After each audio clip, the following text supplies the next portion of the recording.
देखो बैंक के मर्जर को लेके बात चल रही है और ये चल रही है कुछ टाइम से। हमने इसके पहले भी डिस्कशन करी थी, पीएसबी मंथन हुआ था उसके भी बारे में मैंने आपके साथ में डिस्कशन करी थी, एक सेशन किया था, मैंने आपको बताया था कि पीएसबी मंथन क्यों हुआ था।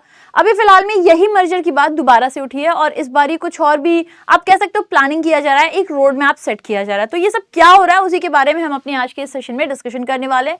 हेलो एवरीवन, मैं सुष्मिता त्रिपाठी आप लोगों का बहुत सारा स्वागत करती हूँ आज के इस चैप्टर में या आज के इस सेशन में। चलो शुरू करते हैं। तो देखो बेसिकली क्या है ना, बेसिकली अभी mega PSB merger plan on the table. जो स्मॉलर बैंक्स हैं हो सकता है इसको कंसोलिडेट किया जाए। अच्छा, स्मॉलर बैंक्स के कंसोलिडेशन की हम बात करें तो ये बहुत पहले नरसिम्हन कमेटी 2 बनाई गई थी 1998 में, तब से ये बातें चल रही हैं। तब से ये हो रहा है कि जो स्मॉलर बैंक्स हैं उनको मर्ज कर दिया जाए, लेकिन दूसरे रीजंस रहे हैं, धीमे धीमे उसी को मॉडिफाई किया गया, अलग अलग तरीके से देखा गया। अभी फिलहाल में ऐसी बात उठ रही है। लास्ट टाइम ऐसा मर्जर किया गया था सन 2020 में, जब हमारे देश के 10 बैंकों को मर्ज कर दिया गया था 4 बैंकों में। अभी फिर से ऐसी ही कुछ बात हो रही है। चलो एक बार न्यूज को देख लेते हैं क्या है। तो न्यूज में यह है कि जो भारतीय सरकार है ये कह रहे हैं कि अभी फिर से कंसोलिडेशन करने की बात हो रही है पब्लिक बैंकिंग सेक्टर में, और यहाँ पे जो बहुत सारे मतलब आप कह सकते हो कि साइज में थोड़े छोटे बैंक्स हैं उनको मर्ज किया जाएगा, जैसे कि Indian overseas bank, central bank of India, bank of Maharashtra.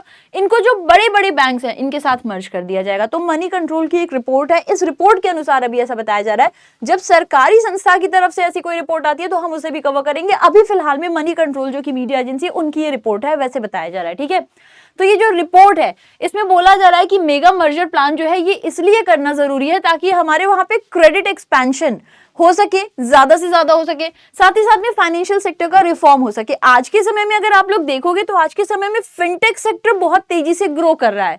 Fintech sector का इस तरह से ग्रो करना, फाइनेंस सेक्टर का इस तरीके से ग्रो करना, उसमें अगर सरकारी एजेंसीज को स्ट्रेंथन नहीं करेंगे तो वो रफ्तार नहीं आएगी। इसलिए सरकारी एजेंसीज का स्ट्रेंथन करना जरूरी है। अब ये कह रहे हैं कि हम ये नहीं चाहते हैं कि छोटे मोटे बहुत सारे बैंक इधर उधर स्कैटर्ड हैं, हम चाहते हैं हमारे पास में कुछ स्ट्रेंथन्ड बैंक हो जो बहुत ही स्ट्रॉन्ग पोजीशन में हो और वो लीड करें। मैंने आपको इसके पहले भी बताया था कि विश्व के टॉप 20 में बाई एसेट, S&P की एक रिपोर्ट आई थी बाई एसेट, जिसमें उन्होंने अपनी रिपोर्ट निकाली थी। विश्व की टॉप 20 या आप कह सकते हो विश्व के एक्चुअली टॉप 100 बैंक्स हैं, जिसमें हमारे देश के जो भारत के बैंक्स हैं टॉप 20 में कहीं नहीं थे। जो सबसे अच्छा बैंक था दैट वाज SBI, वो भी 43rd पे था। तो सरकार ही चाहती है कि हमारे भी देश के बैंक्स हो जो टॉप 20 में आए, हमारे देश में भी कुछ इतने स्ट्रॉन्ग फाइनेंशियल इंस्टीट्यूशंस हो जो अपने देश की अगर बड़ी किसी मनी की नीड है या दूसरे देश की बात करें तो यहाँ पे डिपेंडेंसी आ सके, ऐसे बैंक्स पे रिलाई कर सके, ये बड़े बड़े प्रोजेक्ट्स को इजिली फाइनेंस कर सके। हमारी भी जो फाइनेंशियल पोजीशन है इन सारे सेक्टर्स में वो स्ट्रेंथन हो सके और आगे बढ़ सके। तो ये इनके कहने का मोटिव है। अभी फिलहाल में कहा जा रहा है कि ये जो मेगा मर्जर है ये नेसेसरी है ताकि जो अगला चरण होगा क्रेडिट एक्सपेंशन का फाइनेंशियल सेक्टर का, उसको हम लोग क्या कर सके, सपोर्ट कर सके। अभी जो छोटे बैंक हैं इनको मर्ज किस में किया जाएगा, तो पॉसिबली हमारे देश में जो बड़े बैंक हैं जैसे कि पंजाब नेशनल बैंक हो गया, बैंक ऑफ बड़ौदा हो गया, स्टेट बैंक ऑफ इंडिया हो गया, कनारा बैंक हो गया, इनमें किया जाएगा। तो अभी फिलहाल में जैसे आप यहाँ देख सकते हो कि एक रिन्यूड मर्जर पुश आ रहा है और ये आ रहा है नीति आयोग का पहले भी सजेशन आया था कि प्राइवेटाइज किया जाए या रीस्ट्रक्चर किया जाए स्मॉलर पब्लिक सेक्टर बैंक जैसे Indian overseas bank, central bank, इनको किया जाए। ठीक है, और नीति आयोग ने फिर से रेकमेंड किया है कि कुछ ही ऐसे बड़े स्टेट लेंडर्स को रहना चाहिए जैसे SBI, PNB, BOB, कनारा, इनको रिटेन करो, लेकिन बाकी के जितने भी हैं या तो आप इन्हें मर्ज कर दो या फिर सरकार अपने शेयर्स इसमें कम कर दे ताकि ये अपनी इंडिपेंडेंस से और काम कर सके। कहने का अर्थ है कि जितने भी बैंक्स हो ये वही हो जो बहुत ही स्ट्रॉन्ग फाइनेंशियल पोजीशन में हो, जो कि देश की ग्रोथ के साथ उसको ड्राइव कर सके और पूरी रफ्तार के साथ में चल सके। 2020 में सरकार ने अप्रूवल दिया था कंसोलिडेशन का। उस टाइम पे 10 बड़े बैंक्स थे जिनको 4 में अमलगमेट कर दिया गया था। इनके नाम कैसे थे?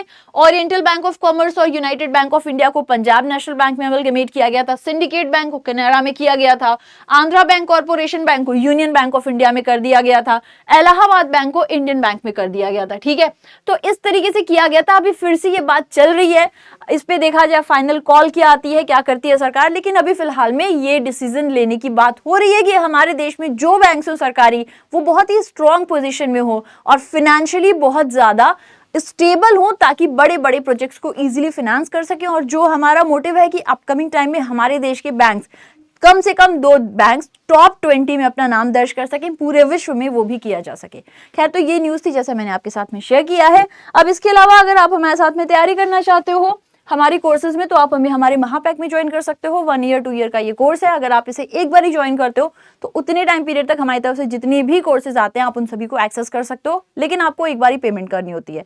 प्री मेंस इंटरव्यू सभी तैयारियां यहाँ कराई जाती हैं। एनीवे आप लोग मुझे ये बताइएगा कि हमारे देश में जो सरकारी बैंक्स हैं ये नेशनलाइज कितनी बार किए गए हैं ओवरऑल। अगर हम लोग हिस्टोरिकली देखें तो हमारे देश में कितनी बारी नेशनलाइजेशन किया गया है, कितने कितने बैंकों का किया गया और कितनी डिपॉजिट के साथ किया गया है। ऐसी बहुत सारी न्यूज़ को डीप में डिस्कस करना, तो जुड़ो मेरे साथ करंट अफेयर्स के सेशन में 6:45 AM ओनली ऑन बैंकिंग वाला YouTube channel. Thank you, take care, bye bye.